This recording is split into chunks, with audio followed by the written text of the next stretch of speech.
Hello class, this is a small little video to help the assignment in Module 5. I'm presuming that you've watched Chono's videos on introduction and overview to pointers, which explain the concepts of pointers. And hopefully you also had a chance to read your textbook on pointers. And more importantly, you also looked at my lecture PowerPoints. That contains a lot of the syntax, which will explain pointer addressing, dereferencing of pointers, pointers to objects, and in fact, it's a very, very good resource. Even if you do not have the time to read the textbook, I would say, please watch Chono's videos, and after you've done that, please go through my lecture PowerPoints. Once you're done with that, then what I'd like to go over in this video is to see how to create a pointer to an object. And I'm staying with the same example that we've been using for many of our demo videos. It is the point class. And as you remember, the point class is just a point object, creates a point object with X and Y, right? To indicate the geometric coordinates on the XY plane. Now, what I'm doing right here is I am creating two pointers. The first pointer is called pointer 1, which points to a point object. The second one is also called a pointer 2, which points to another point object. This star indicates that pointer 1 is a pointer to a point object. So literally, I'm just going to see if I can pull up my I cannot pull up annotations here because annotations don't work, but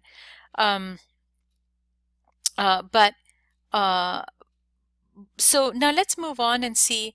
Here's where I've created. So I'm just creating pointers. Right now, they're not pointing to any object that I've created.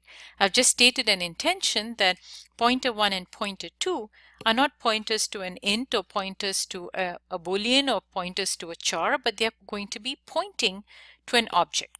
Here's where I actually create the object. I've created the point P1 and used the regular constructor to assign x is equal to 1 and y is equal to 2. And now I have that. And now you see what I'm doing here is I'm saying, now let us assign the address of this object to the pointer. As you recall from all the videos and all the learning, that a pointer is nothing but a container that holds a memory address. So pointer holds a memory address, which means it's an integer because memory addresses are integers. What you can put inside a pointer is a memory address, and that's exactly what we've done here, right? All right, now moving along, I'm going to print. Now because it's an object, I can actually call the toString method on the object. How do I call it? I call it by using this arrow. What this arrow does is it is the same as if I said star pointer, so dereferenced it, right? And then I said, can you go to that point, dereference it, follow the pointer, and then do toString, right? You can do, let me see if this will. All right, pointer 1. Yeah, it doesn't. Pointer 1 dot. Let's go back here.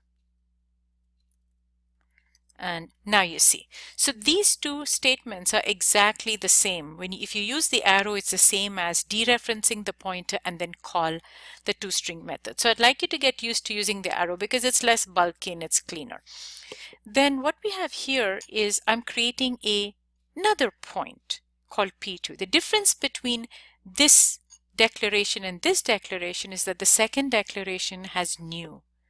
New means please get for me an object from the dynamic memory area, which is called the heap. Once we do the heap, this means that we are going to be getting, at runtime, we are going to be assigned memory, which could be pretty much from anywhere, right? And then it's going to be our task as programmers to do the garbage collection and release that memory space. Right? So you did some of this thing in your lab 5A using the destructor, using delete pointers, right? All of that stuff is done so that once we are done with using that particular memory, then we want to release it back so that other people can use it, right? So regardless of that, I'm using where I get the memory from. I can print this one also. Now I'm going to move one step further, right? What I'm doing here is I'm creating an array of pointers, right?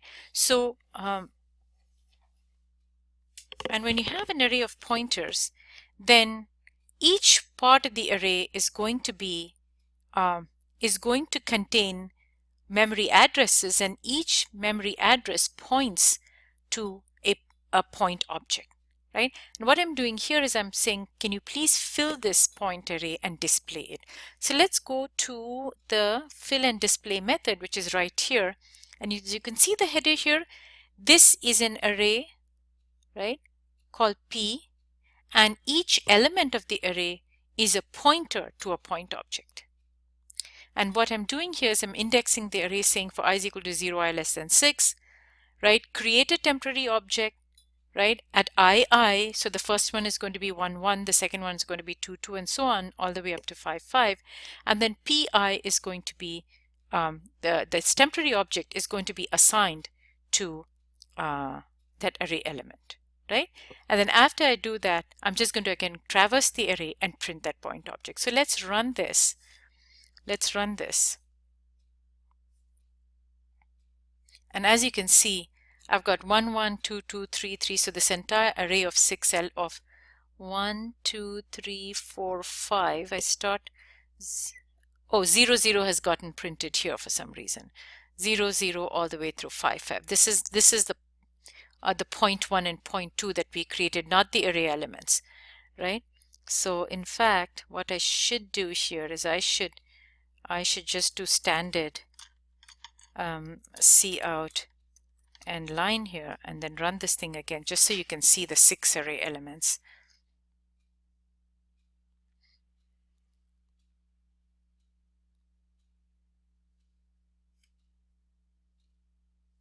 All right, one more here. Hopefully now they should all line up one under the other. There we go. So 0, 1, 2, 3, 4, 5, 6. These are the 6 array elements, right? Okie dokie. That's it for now. Bye-bye.